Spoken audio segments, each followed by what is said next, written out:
CNG filling স্টেশনে গ্যাসের তীব্র সংকটে চরম বিপাকে মালিকরা। 15 পিএসআই এর প্রতিশ্রুতি থাকলেও মিলছে 2 পিএসআই এরও কম। ফলে গত প্রায় 6 মাস যাবৎ লোকসান গুনছেন তারা, যার পরিমাণ মাসে 3 থেকে 7 লাখ টাকা। চলতি মাসে এই লোকসান আরও বাড়ার শঙ্কা করছেন মালিকরা। তারা বলছেন, দ্রুত সংকট সমাধান না হলে পাম্প বন্ধ করে দেয়া ছাড়া কোনো উপায় থাকবে না। সিএনজি ফিলিং স্টেশনের সামনে গাড়ির দীর্ঘ সারি। এই সারি গ্যাসের স্বল্পচাপের কারণে সৃষ্ট সংকটের প্রতিচ্ছবি, যেখানে সময় হারাচ্ছেন গ্রাহক আর প্রতিদিন বাড়ছে মালিকদের লোকসান।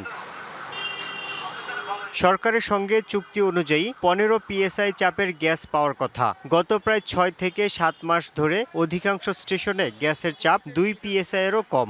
একটা মেশিন আমাদের 3 কোটি, 3.5 কোটি, 4 কোটি, 5 কোটি পর্যন্ত ইনপুট করতে হয়েছে টাকা দিয়ে। তো এখন এইটাকে আমরা যদি রক্ষা না করি আর এইটা আমরা বিক্রি করতে যাব 10 লাখ 15 লাখ টাকাও পাবো না। লাইন আছে, ব্যবসা নাই। লাইন যদি না থাকতো তাহলে ব্যবসা হইতো। তার মানে হচ্ছে লাইনে যদি গ্যাস থাকতো তাহলে লাইনটা থাকতো না। গ্যাস বিক্রি কমে যাওয়ায় মাসে 6 থেকে 7 লাখ টাকা পর্যন্ত লোকসান গুনতে হচ্ছে। এর সঙ্গে জুনে বিদ্যুতের দাম বাড়ায় লোকসান বেড়েছে প্রায় দ্বিগুণ। আমার ইলেকট্রিসিটি বিল, গ্যাসের বিল, স্টাফ স্যালারি এটা কিন্তু বন্ধ হচ্ছে না। হ্যাঁ, তো আমাদের সার্টেন একটা যদি অ্যামাউন্ট আমরা সেল না করতে পারি, আমাদের এটা কখনোই প্রফিট হয় না। মোটেও গ্যাস পাচ্ছি না। ঢাকা সিটির বাইরেও একই অবস্থা, ঢাকা সিটির ভিতরেও একই অবস্থা। তারা এভারেজে এখন আমার হিসাবে প্রায় 5 থেকে 7 লাখ টাকা লস দিচ্ছে।